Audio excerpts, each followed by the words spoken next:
Zvinhu zviya zvatanga muri yeZimbabwe panguva yese iyi vanhu vakanga vari kumbotaura zvakasiyana siyana vachiti vaadvocate Nelson Chamisa vadi kudairira nyaya dzinenge dzichiitika dzematongero kana kuti matadziro ekutonga ari kuitwa nehurumende yavaMnangagwa. But panapa chikonzero chaita kuti ndiuye nenyaya iyoyi, chikonzero chekuti ndizivisane nemi maZimbabweans ndichikuratidzai nyaya dzese dzinenge dzichiitika, because pamwe pacho munombojambwa but inini kana ndiripo aiwa hamuzojambwe. Saka kana uchinge watosvika panapa ngoma ndiyo ati judge ZANU-PF, like this video iko zvinezvi kuitira kuti vaboikane kwavari ikoko. Advocate Nelson Chamisa vari kupindura nyaya yekuti munhu wese chero asina radio yacho mota ngaabhadhare mari yekuti unge uchinzi wewe uri kungonzi pese chekungonzi une mota, saka unonzi it's a must. Kana usingaide radio regedzako kuisa, asi mari takutorera, zvichikonzereswa neurombo kana kuti kupema kana kuti urombe hwegovernment iripo iko zvinezvi. Saka vaadvocate Nelson Chamisa vari kubuda ndopa vari kukomenta vari kuti a new law requiring motorists to buy radio license before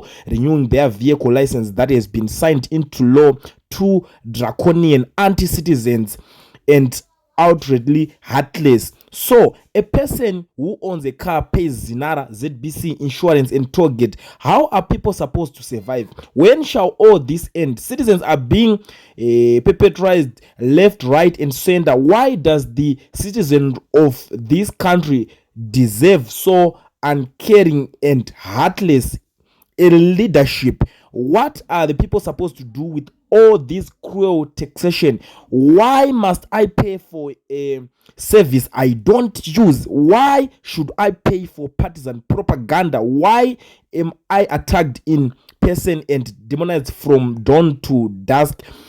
Do we have a parliament in Zimbabwe? Which other country does this to citizens?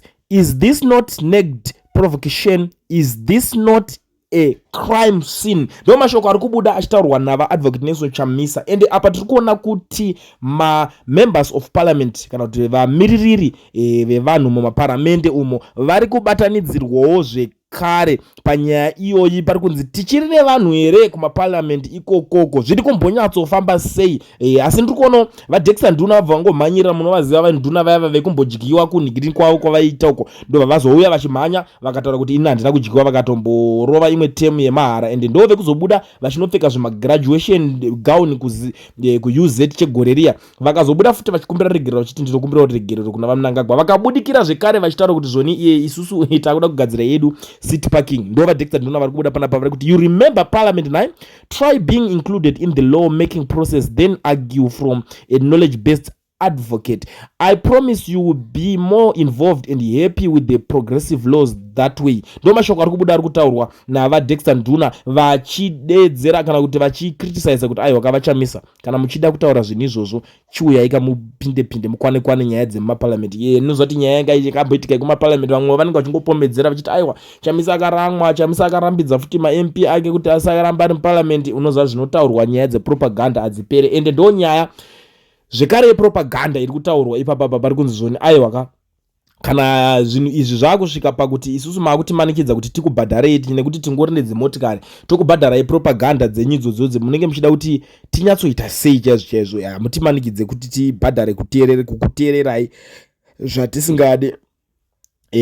Ndo nyaya iri kubuda iri kutaurwa ipapa. But vazhinji vari kuzama kukomendawo vachitaura zvakasiyana siyana mumacomment sections. Unoziva kuti zvinhu zvinotaurwa panapa hazvipere. Vamwe vari kuvhurawo mabhaibheri avo, mafundisi ezvitendero vechinchi vakasiyana siyana vari kungotaura zvese. Asi unoziva kuti nyaya iripo inenge ichinetsa ndeyekuti vanhu vanenge vaneta nekuteerereswa zvinhu zvavasingade. Ndo chete nyaya ingoripo panapa. Ende vanhu vanga vari kumbotaura kumashure kachiti ko vaadvocate Nelson Chamisa ndo opposition leader watinoda kana kuti watakavhotera panguva yadarika iyi. So sei ivo vasiri kubudawo vachimira nesu panguva yakaita seiyi? Asi isusu tiri kuona kuti nyaya idzemutemo dzakadai so idzidzi sei zvisingasvikewo nekumaparliament, nekuti zvinhu zvisingagamuchirike kuti vaMnangagwa vanongobuda vakutosaina kuti takutosaina kuti zvinhu izvi zvinge zvichiitika. Wakutongofanira kubhadhara radio license usingade. Ndo panonzi parliament yacho inenge yakatokepchwawo zvayo. Saka kwamuri ikoko zvamuchaitawo neinformation yema-MP vasiya pachisainwa chimutemo chekuti zvoni imimi maredhiyo ningine mubhadhare musingadi chero musingashandise, ndimi muchazozivawo zvamuchaita nazvo. Isusu tangoti tingouya nemashoko iwaya kukuzivisai zvinhu zvinenge zvichitaurika paground ipapapa. Ndinoziva kuti pane vakawanda vane zvakawanda zvekutaura. Regedza ndikusiye makateerera something, but zvakakosha ndisanda kuvhurirai hombe iri panapa iri kutaurwa. Kana uri ingori muSouth Africa, chero uri kunze kweSouth Africa asi uchida kuregister company munyika yeSouth Africa iyoyo usina work permit kana kuti study permit, pane vanonzi veeducation research vanozvigona. Ana Mukoma Owen vanopedza masports, vabatei panhamba dzavo idzo dzinenge dzichibuda pascreen, motaura navo vokuitirai, ende zvakachipa. Handingazoti handina kuzokuudzai, handingazokuudzei maprizes avo nekuti vanozotadza kushaya kuwana hope mave kungofona kasingapere. Vabatei vakuregisterei makampani, chero muri kwamuri ikoko FNB business account zvese zvinouya padoorstep pako chako chete, kungotora nhamba dzavo idzo dziri paflyer, rova kana screenshot kana ukaona zviri kukunonokera zvekusevha, wobva wavabata, kuitira kuti mangwana usazojambwe nemikana nematenders ari kuzowanikwawo nevana vevamwe through company registration akarohwa iwaya nema-FNB business account ariko iwaya. Unokuziva kuti vazhinji vari kuzongoshaya kuti matenda ari kubva kupi. Aiwaka, kana kuti uri kushamisika kuti vari kuzvigona sei ivo vasina mawork permit kana kuti mastudy permit. Aiwaka, Mukoma Owen veeducation research vanopedza basa. Zvamanje sarai makateerera munzwe nyaya iri kutaurika panapa, muzondiudzawo kuti muri kuionawo sei nyaya iri kutaurika, iri kupinzwa mudariro nevanhu vari kutaura zvinhu zvavari kuona zviri kuitikawo munyika ipapapa. Kana muchinge mune zvinhu zvekutaura munosendawo pafone number dzandichasiya ndakaisa pascreen ipapa. Ndabva ndashaya kuti vene vayo vacho vari kupi. Vene vayo vari kuti vari kuvaka asi vachitora mari vachiendesa kunze kwenyika. Changosara mutumbi yavo, asi zvinhu zvavo zvese zvaakunze kwenyika uko. Chichocho chatiri kuona nhaye vaMunangagwa, vanashoni zvino makuita zvekufudza vanhu.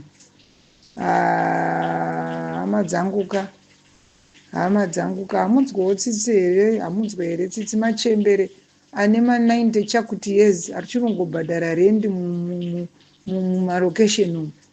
Machembere ari kushaya kuti odiwo tongomirira kamari kari kubva kumwana ari kuSouth Africa. KuSouth Africa kwacho kwamuri kutarisa vana vari kudzingwa, vari kunzi kana dai ane permit ngaachibva pabasa raakapiwa ngavadzokere kumusha kwavo. Muri kumbofunga sei kwemimiwo naye mugovernment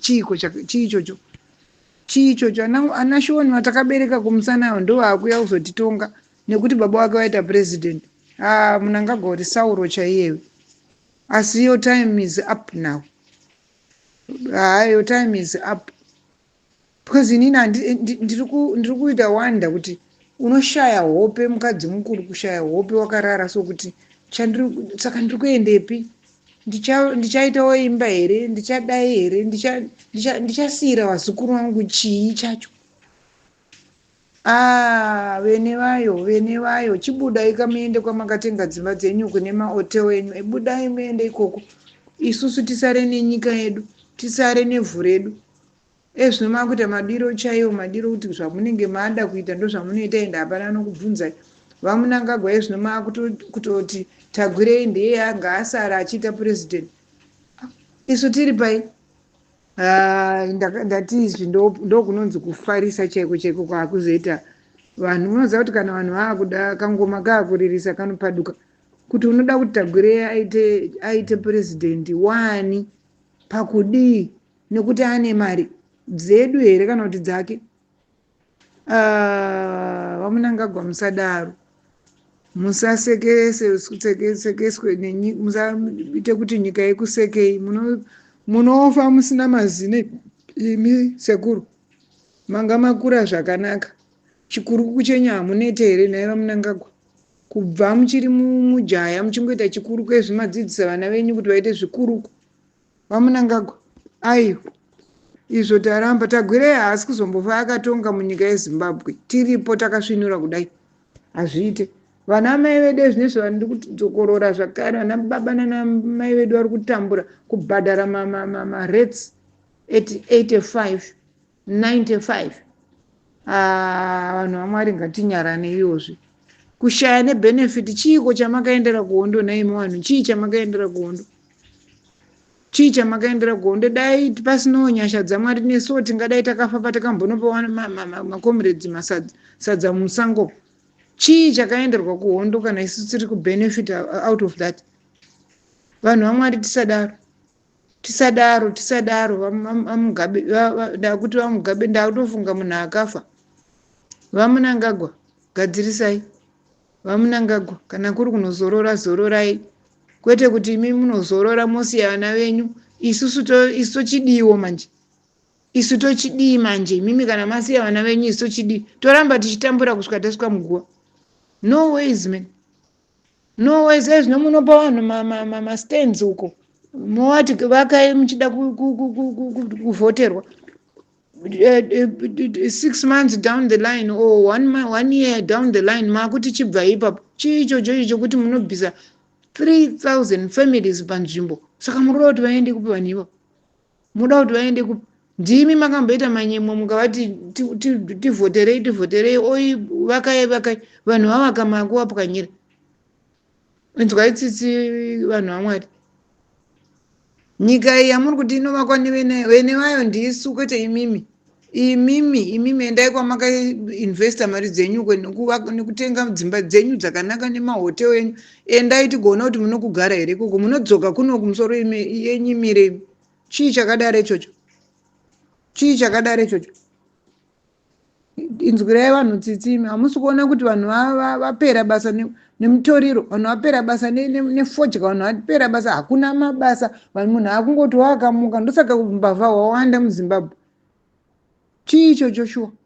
Aiwa kana takumbira yewo chibudai muende kwamakatenga dzimba dzenyu mutisiye nenyika yedu iri gwenga kudaro. Tinoona zvokuita. Mwari vanoziva zvavanoita. Mwari vanoziva zvavanoita. Ingatambokukanganwira vanhu.